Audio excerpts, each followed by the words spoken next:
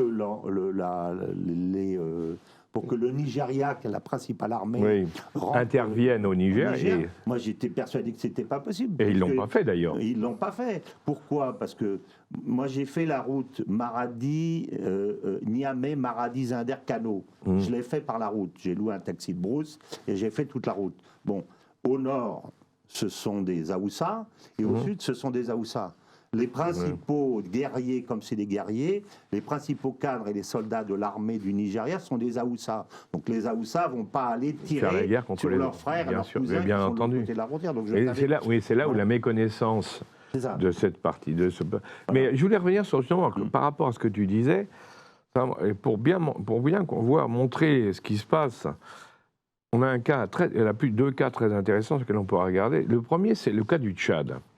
Parce qu'au Tchad, comme vous savez, quand le président Idriss Déby a été assassiné dans le cadre d'un échange de tirs avec ses officiers supérieurs, la France a donné le feu vert tout de suite et a encouragé, a poussé à ce que ce soit son fils, Mahamat Déby, qui soit nommé chef d'État. C'est ça. Donc, et on nous l'a reproché dans les autres pays en disant, mais attendez, vous avez fait un coup d'État pour imposer votre candidat, alors que vous nous dites qu'il ne faut pas le faire et on ne peut pas prendre le pouvoir par la force. Donc déjà, on n'était pas cohérent. Pas nous, mais on le fait quand même. Pas nous, mais on le fait. Exactement. Ne le faites pas, mais nous, on le fait.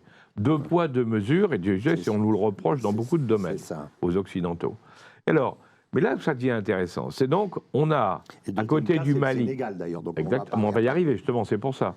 Vous avez le Mali et vous avez le Niger, donc, qui ont basculé, et on a à côté le Tchad, et on voit Mahamat Déby, qui a été nommé avec l'appui absolu des Français. Le seul président de la République qui était là à son intronisation, c'était le président Macron, il ne faut pas l'oublier quand même. Bon. Et qu'est-ce qu'il a fait, Mahamat Déby, il y a 15 jours? Il est allé voir Poutine en Russie pour lui dire, attendez, on est avec vous. Ah oui. Alors là, ça pose des problèmes. Ça montre bien ce que c'est que l'indépendance. Bien sûr. Parce que là, il y a une rupture totale, puisque voilà quelqu'un qui a été mis en place par les Français et qui va voir le président Poutine, dont on ne peut pas dire que les relations avec la France sont excellentes. Bien sûr. Oui, mais à ce moment-là, il faut apporter autre chose. Exactement. Il faut un discours d'une autre nature. Alors, on va parler du Sénégal. Non, justement, alors, pour arriver, oui, là, et il y en a un deuxième exemple, c'est ce que tu disais sur le Sénégal, vous avez pu voir. Macky Sall, qui est le président du Sénégal, qui a été le président de la CEDEAO aussi. Exactement, qui a été un très bon président de la CEDEAO. Absolument. Il a été très bon. Après Ouad, qui était... Ouad n'était pas terrible, il y a eu beaucoup de problèmes. Macky Sall est quand même un très bon exemple et le Sénégal, réussite, qui est malgré tout un pays assez difficile à gouverner, comme tu le sais, parce qu'il y a une multitude de confréries, les Mourides et les autres, etc. C'est presque plus difficile de gouverner le Sénégal que de gouverner la France. C'est pas peu dire. Mais il a su, comme président du CEDEAO, c'est lui qui a négocié avec Poutine l'approvisionnement en céréales de l'Afrique, et il a réussi, alors que les Occidentaux ne voulaient pas entendre parler, parce qu'ils voulaient évidemment faire pression. Et qu'est-ce qu'on a fait? On lui a dit, vous n'avez pas le droit de vous présenter une troisième fois, parce qu'en France, nos règles, c'est pas plus de 2 fois. C'est ça, c'est ça. Et on est en train d'essayer de magouiller par derrière pour l'autoriser à reporter l'élection, pour pouvoir faire passer le candidat qu'il souhaite, plutôt que celui qui risquerait lui piquer la place. Donc on est tous sauf clair dans cette affaire. Exactement. Mais par contre, quand c'est pas notre camp, là on prend la pince à linge, on bousse le nez, et on dit surtout pas, oh là là, je ne veux pas voir, je ne veux pas savoir, etc.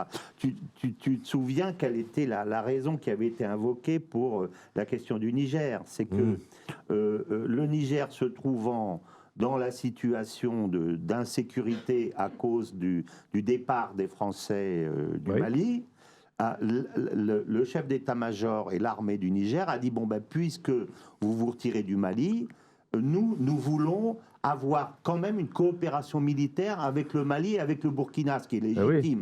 C'est logique. Et la France leur a interdit, à quel titre leur a interdit en disant ah ben c'est des pays, c'est pas des pays amis, donc vous devez discuter avec nous, mais vous n'avez pas le droit de discuter avec eux. Il dit attends, c'est notre voisin, vous avez un conflit avec eux, mais nous on n'en a pas. De quel droit vous nous interdisez de parler avec les autorités du Mali et du Burkina pour organiser notre propre défense? Donc, semble-t-il, enfin c'est ce qui avait été expliqué dans un article d'Alexandre Delval, je me souviens, c'est la raison qui a cristallisé, qui a provoqué la rupture du Niger. Mais dans cette affaire, c'est nous qui sommes fautifs. On doit leur dire, écoutez... c'est pas comme tu le disais, on continue, quoi qu'on dise et quoi qu'on fasse, on continue à avoir un comportement qui, par certains côtés, n'est pas du tout un comportement d'égal à égal mais un comportement colonial, domination de l'un par l'autre. Alors, si tu veux, il y a eu un changement.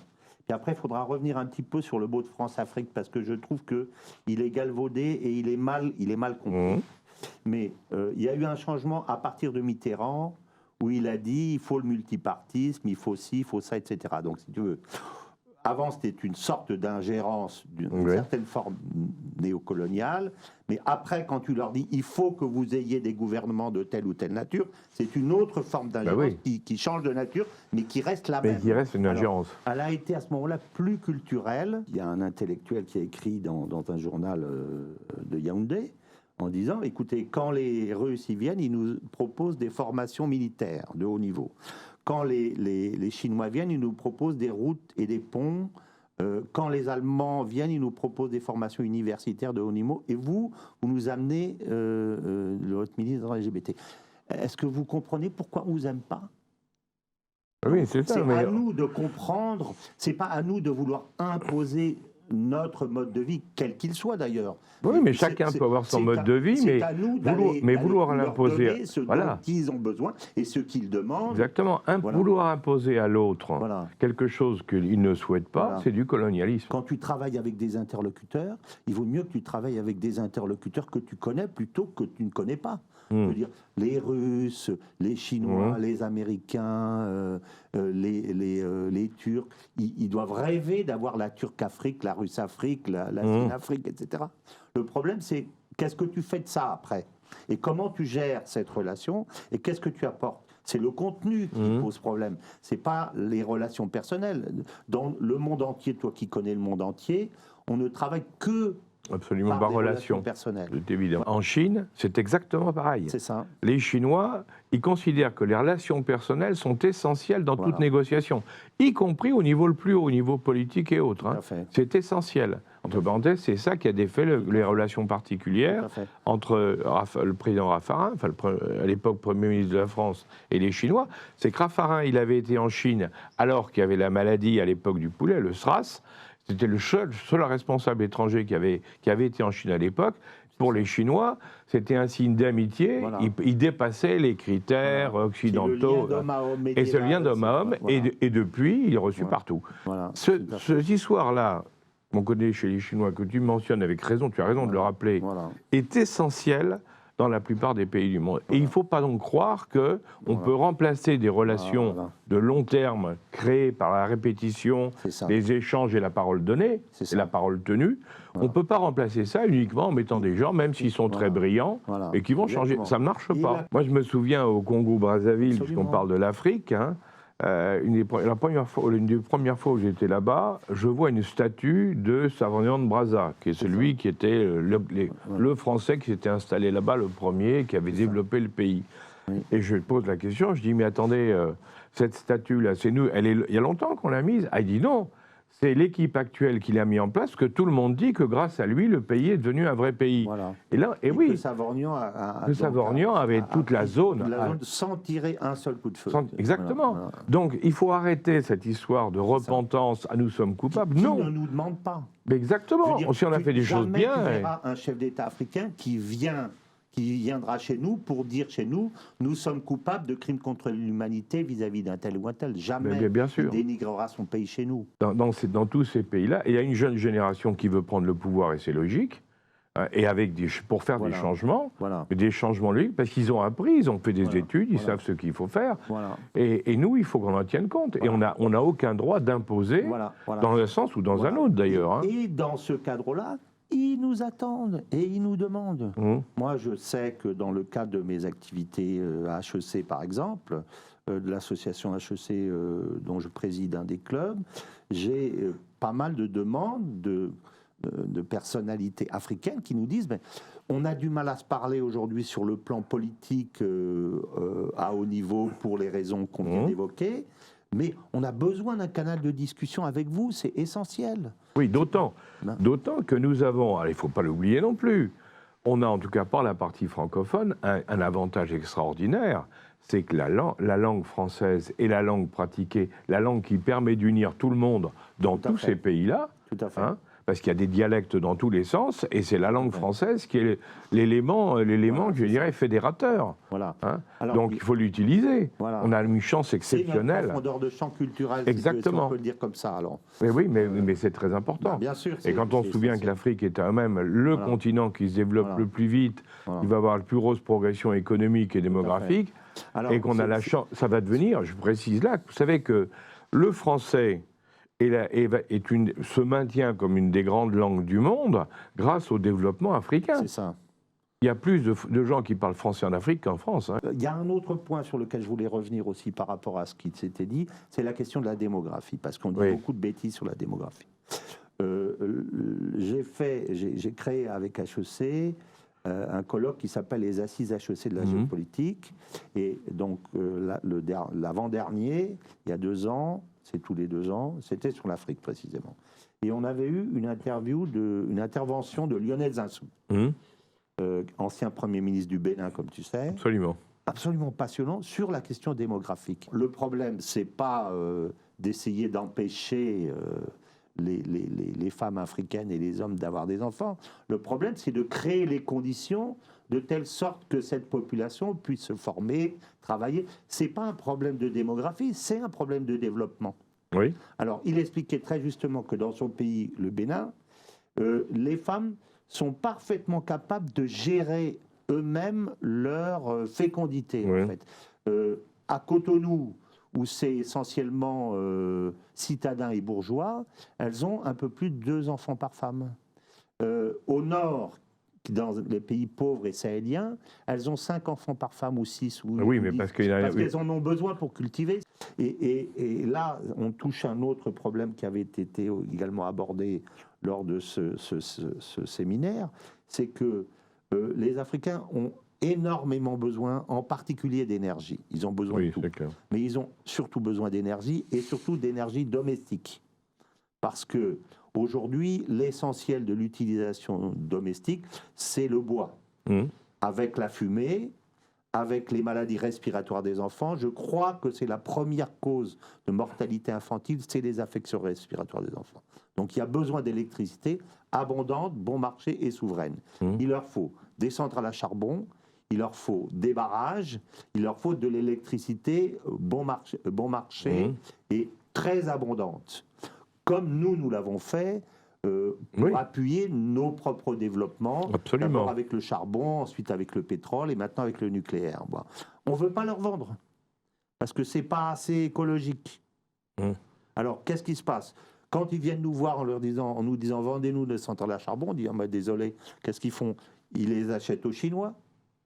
Oui, j'allais te dire, oui, c'est ça. Le nucléaire russe. Ouais, moi, ça me rappelle les OGM, cette histoire-là. On est les rois des imbéciles, parce que là aussi, au lieu de leur donner ce dont ils ont besoin, on se drape derrière un discours idéologique, etc., pour dire, ah, bah, attendez, vous devez vous développer, mais vous devez vous développer avec des éoliennes et avec des panneaux photovoltaïques. Tu vois, c'est pas comme ça que tu vas donner à ces pays-là les énormes quantités d'énergie dont ils ont besoin. Donc, il y a aujourd'hui, je dirais, une inadéquation entre leur mentalité, leurs besoins et ce que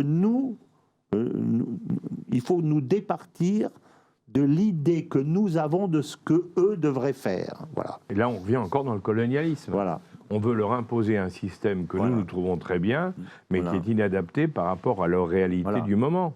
Voilà. Je disais les OGM parce que je me souviens, il y a quelques années, en France, on a détruit, les écologistes ont détruit des plantations d'OGM de l'INRA, hein, dont le but était de faire des céréales à partir de semences moins consommatrices d'eau. C'est ça. Alors bon, qu'est-ce qui s'est passé? C'était pourquoi? C'était pour les zones sahéliennes en Afrique, où on ne peut pas faire pousser parce qu'il n'y a pratiquement pas d'eau. Et si on a des semences qui consomment peu d'eau, ben, on peut nourrir la population. Donc c'est bien, ça a un but quand même intéressant. Bon, nous on a arrêté ça, on a tout détruit, nous, hein, c'est simple. Mais qu'est-ce qui s'est passé? Eh ben, c'est Monsanto et c'est les Américains qui ont vendu les semences à notre place. Absolument. Alors qu'on était en avance et que c'était dans une zone où on pouvait le faire en priorité. Donc je crois qu'il y a des moments où cette vision coloniale que nous avons forcément raison et que tout le monde a tous les autres tort, elle est désastreuse parce que ça nous détruit. On a déjà fait des progrès dans ce sens, je veux dire. Alors, je rajoute un élément, c'est qu'il n'y a pas... Dans ce processus décolonial que les Africains vivent aujourd'hui, il n'y a aucune animosité vis-à-vis de la France en général. Moi, j'ai passé 40 ans en Afrique. Je n'ai pas une seule fois en 40 ans, avec les milliers de gens que j'ai rencontrés, on m'a dit, vous les Français, etc., sales colons, etc. Jamais. Non. Donc, ce sont des gens pragmatiques. Ils pensent à eux, ils veulent se développer, ils nous aiment bien. Je pense qu'ils sont en grande partie, je dis, redevables de la façon dont ça s'est passé au moment de la décolonisation, etc. Et ils cherchent des partenaires. Et tu vois, un élément très significatif, c'est qui pour moi a été un révélateur, c'est ce qui s'est passé au moment de la condamnation de l'Ukraine juste au début, où... la plupart des pays n'ont pas condamné, mais déploré, d'après ce que j'ai compris. Ils ont déploré, ce qui est très différent. On déplore l'agression russe. On condamne pas. Mais ils n'ont pas été plus loin. Mais derrière, personne... Et la grande majorité des pays africains, ils n'ont pas voté les sanctions. Donc ça, c'est une prise d'indépendance. Oui, c'est une prise d'indépendance, c'est clair. C'est indéniable. Je me suis dit, ben voilà, on est passé dans un autre monde. Avant, on faisait la tournée des popotes africaines en disant, tu vas voter comme ci, comme ça, comme ça. Ben, sinon, tu n'as pas tes subventions. Non, il dit, attendez, c'est nous qui décidons. Eh oui. Donc, on est vraiment dans un autre monde. Et c'est sain. Pas de parents à enfants, tu vois ce que je veux dire? Donc, si je peux le dire comme ça, sur le plan politique, parce que politiquement, il y avait une relation parentale, enfin c'était considéré comme ça. Il faut sortir de cette relation parentale. Mais quand tu as 12 ans et que ton père te dit va t'asseoir, tu t'assieds, quand tu as 17 ans, tu lui dis écoute papa, tu m'emmerdes, je fais ce que je veux. Voilà. Donc on est politiquement dans une relation. Et maintenant ils ont 25 ans. Voilà, c'est ça, ils ont même plus. Mais si tu veux, c'est ça que je trouve intéressant, moi. Mais il faut, nous, en tirer les leçons. Et puis, encore une fois, tu dis, mais de quoi avez-vous besoin? On part de là, quoi. On va venir t'expliquer comment il faut que tu penses, comment il faut que tu vives, et comment il faut que tu développes. Attends. Moi, je sais, j'ai besoin de ça. Tu peux me donner ça ou non? Et en sachant que si c'est pas toi qui le donnes, j'irai voir un autre. Voilà. Et si en face, tu as des gens qui veulent profiter un peu en disant « Ah oui, mais si vous ne me donnez pas ça, moi j'en veux », ben écoute, vas-y. Hein. Et quand tu vas causer avec les Chinois et puis avec les Russes, tu verras s'ils sont plus faciles que nous. Exactement. Donc, il y a la place pour nous. Il y a la place. Moi, je ne suis pas négatif du tout sur la relation franco-africaine. Pas du tout. Écoute, c'est là-dessus qu'on va terminer, parce que c'est une bonne phrase, et puis c'est plein d'espoir, c'est un message d'espoir, hein. Il faut bien voir les choses en face. Mais il ne faut pas se discréditer Ah oui, mais Il faut se mettre à la place des gens, il faut être humble. commençons d'abord par l'humilité. Voilà, c'est ça, je dirais ça comme ça. Ah ben, je crois qu'on va arrêter là-dessus parce que c'est une bonne conclusion. Merci pour votre intervention. C'est De rien. une analyse qui remonte du terrain Voilà, et qui est effectivement complémentaire à toutes les analyses que nous avons eues depuis quelques émissions. c'est ça. Et je retiens sur l'ensemble de nos émissions où on parle de l'Afrique, c'est la notion des valeurs, Oui. de la culture, Ça. du respect de Tout à fait. différentes cultures. Tout à fait. Et on peut faire le parallèle avec un certain nombre d'autres pays. Je pense en particulier au Japon. Je veux dire, le respect des valeurs, des racines, des traditions n'empêche pas de se projeter dans les siècles à venir, Bien sûr, avec des innovations extrêmement modernes. bien sûr, bien sûr. Et l'Afrique peut se le permettre. Mais bien Il sûr. faut la laisser faire. Eh bien, écoutez, merci. Encore une émission très intéressante. Et je vous dis à bientôt sur Open Box. Au revoir. Pour participer à ce jeu concours, vous n'avez plus qu'à cliquer sur ce lien. Vous découvrirez les questions autour de nos émissions. Je vous souhaite bonne chance et je vous souhaite aussi de gagner les nombreux lots que nous vous proposons. Merci et à bientôt.